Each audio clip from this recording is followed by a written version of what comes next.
Look at the application of integral. One of the applications in which we can use integral for is finding the volume of a solid.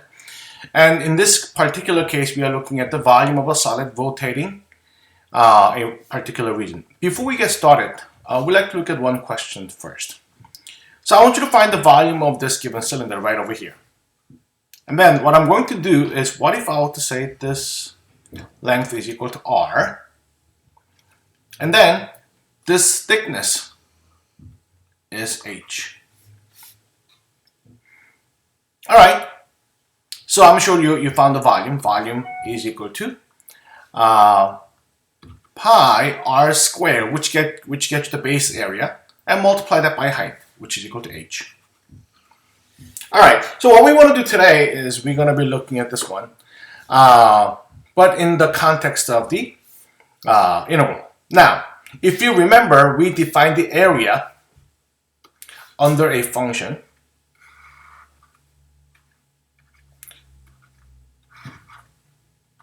y equals f of x. If I want to find the area right over here, what we used to do was we imagined many small rectangles and collect them together. And then as the width becomes smaller, we used to say, hey, this width must be equal to dx in this case. And when you collect them, we end up getting integral from a to b of the function f of x dx. And this got us the area under this curve from particular value a to b. Now, but what we want to do is, instead of looking at the rectangles and then give an area, today what we want to do is this. We want to find out the volume. So let's tackle this question together. So let the region R be defined by this one. So for this question, what I have done was I already sketched the graph for you. Y equals square root of x and x-axis. And then the area goes from 0 to 4. So 4 is right over here. So if I were to define that area, it would have been something like this. This area has been rotated about the x-axis. All right. Rotating this one about the x-axis.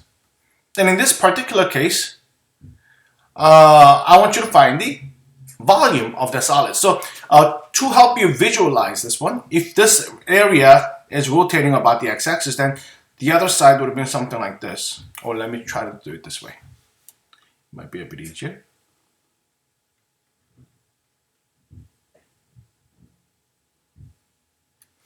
So this will be flipped up and down, coming up here, and then we can see that entire thing will be shaded, but this is no longer area, it's going to be a volume. So you get to see something like this. It looks like a ball sideways a little bit, you know, and we want to find out this volume of that. It looks like a cone a little bit as well. How do you do this? Now, in order for us to visualize the volume of this one, we're going to be looking at the similar idea to the previous one. Instead of collecting the rectangles, now I'm collecting discs. Imagine this disc. That's one of them. Small thickness. That's one such disc. Another disc could have been right over here.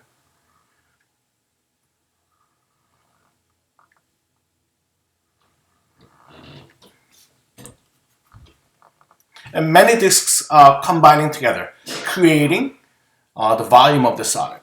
Now, all right, then how are we gonna? Okay, let's try to find the, because if these are the discs, which is basically the same thing as cylinder, except that this one has been flipped, put into vertical. So now, then I'm sure you guys can identify the radius. Radius would have been from here to here. because rotated about the x-axis, center of the axis of rotation is x-axis. Hence, the radius is defined in this way. That's the radius. And then height would have been this small piece right over here. But this small piece is against the x-axis. I can call this one as dx. How about this r? In fact, this r is the same thing as length of y. So this r is the what? Y value on this curve. You see that? So we realize that it's supposed to be pi r square h, but we realize that h is corresponding to dx over here, this small thickness. R corresponds to y value, because this is r, y value here. So then I can rewrite this one. Each disk would have been pi y squared dx. But we're going to collect all of them, integral, from where to where? 0 to 4. Now, because when we evaluate this integral, then we'll be able to get the volume of the solid. But one question that we have here is this. You see, this integral was written in perspective of x. 0 to 4 is x, and then we're integrating against x. But we have y in the middle. How am I going to do it? Oh, that's right. They told us that y was equal to square root of x. They gave us this relationship. What is y squared? Y squared both sides would have been equal to x.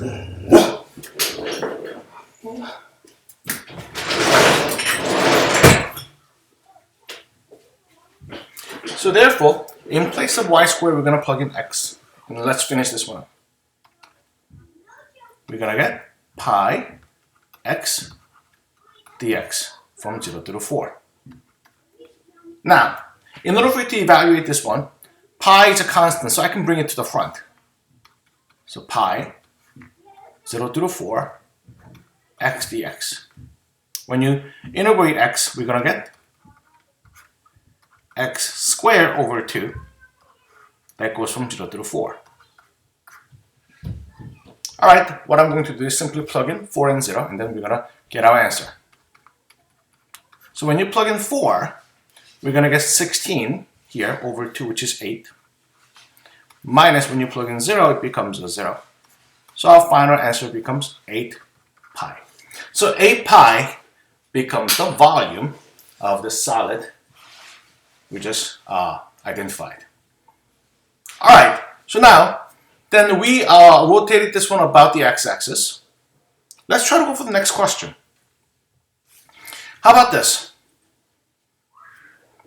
So I'm going to give you a little bit of time for you to think about it on your own, and we'll look into them together. All right, I'm sure you had a great time thinking about it. So if I were to continue here, it would have been something like this.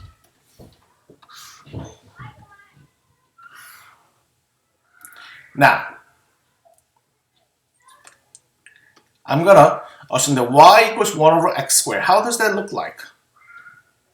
Oh, y-intercept is 1, and then in parabola coming down this way. And each value here is 1, and then negative 1. You can see that quite easily. And then y equal to 0. Y equal to 0 is in fact x-axis.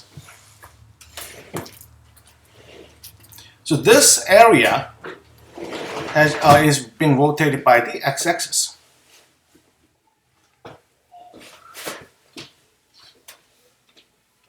Now, when you rotate this one about the x-axis, how would you be able to find the volume?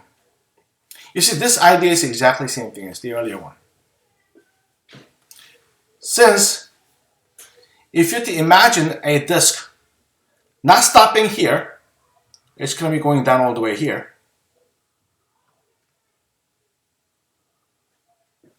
Because this region is being rotated about the x-axis, then it would have extended all the way to here. Oops.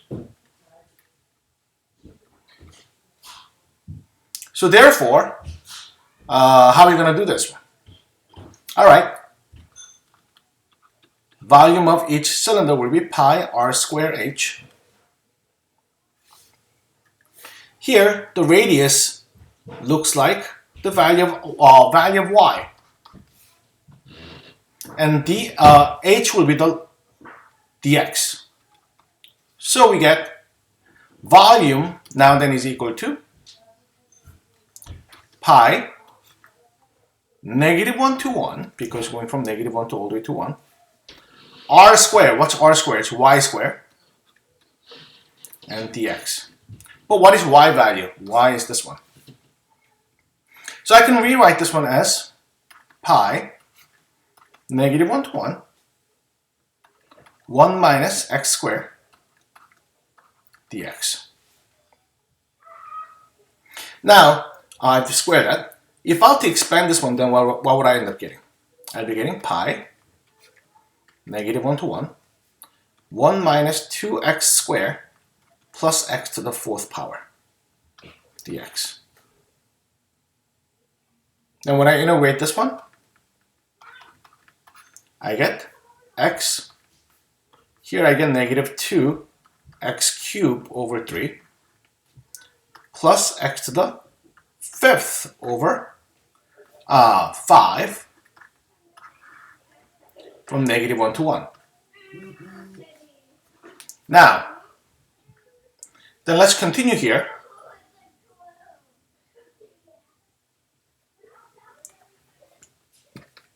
When you plug in 1, we had pi here already.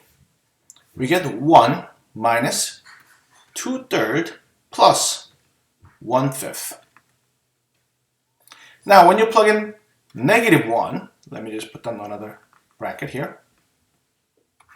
We're going to get -1, and then in this case it will be minus -2, and then when you plug in -1, so plus 2/3,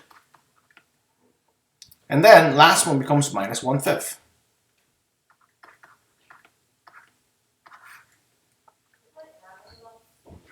Now, when you calculate all the values together, so this is 1, and then 1, we get 2. And then 2/3, this is -2/3, so -4/3. And then this one becomes a plus 2/5. So I'm going to just raise everything, have the common denominator of 15.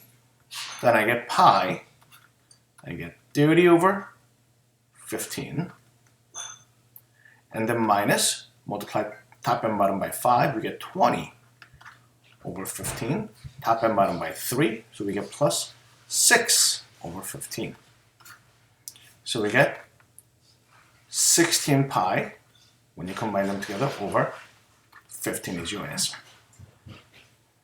All right. Now, so it wasn't that bad.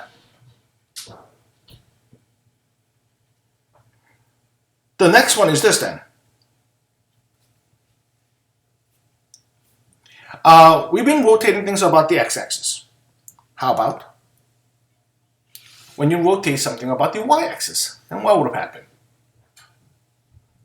So I'm going to give you a little bit of time for you to think about it first, and we'll get them. We'll look at them together. Great. Yes. So now I'm going to sketch this one first.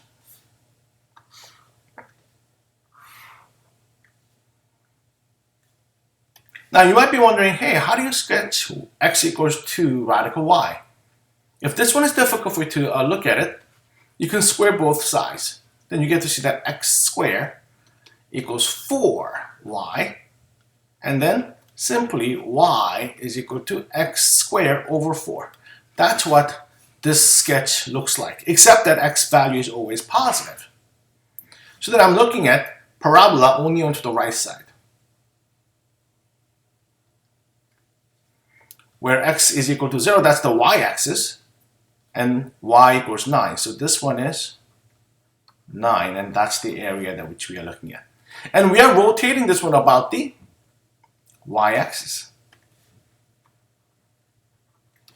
Then you can imagine a picture that looks like this, bowl standing up. not sideways. Then imagine the disk each time that which we can create.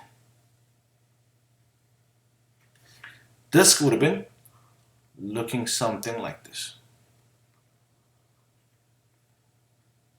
So pi r squared h. Now what's the radius? In this case, radius is the in fact value of x instead of y because it's horizontal, going up how far to going to the right or left. And h will be the thickness, in this case, will be dy. So first what we can do is a volume will be equal to pi that goes from 0 through 9 because we're looking at y in this case in terms of y because we have dy at the end. X squared dy. But what is x squared? Oh, we figured out that x squared is equal to 4y. So I can rewrite this one as pi 0 through 9 of 4y dy. When you integrate this one, we get pi was already there. We have 2y squared. That goes from 0 through 9. When you plug in 9 in place of y, we'll end up getting 81. So we get pi times 162 and then minus 0. So our final answer becomes 162 pi. Now, so we realize that we are able to rotate any given region about the x-axis or y-axis. Now, let's summarize this one a little bit. When we try to find the volume,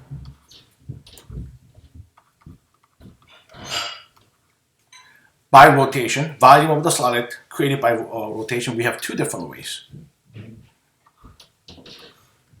If the function goes this way,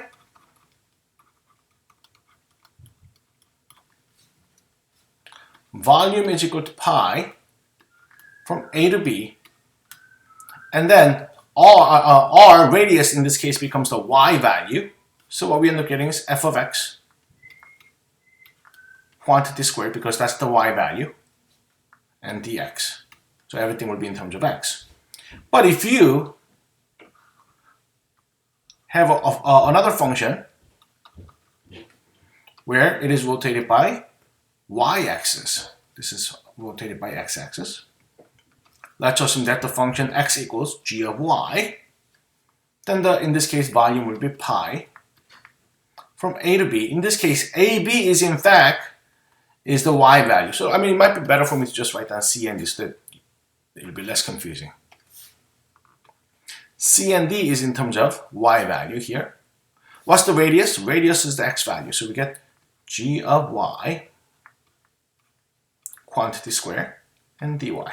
So those are the two expressions that will give us the area of a solid, volume of a solid created by rotating the given region about the x-axis and the y-axis. Now, but this is only an introduction, so it's going to go into further on our next lesson. All right, good job, and I'll see you later.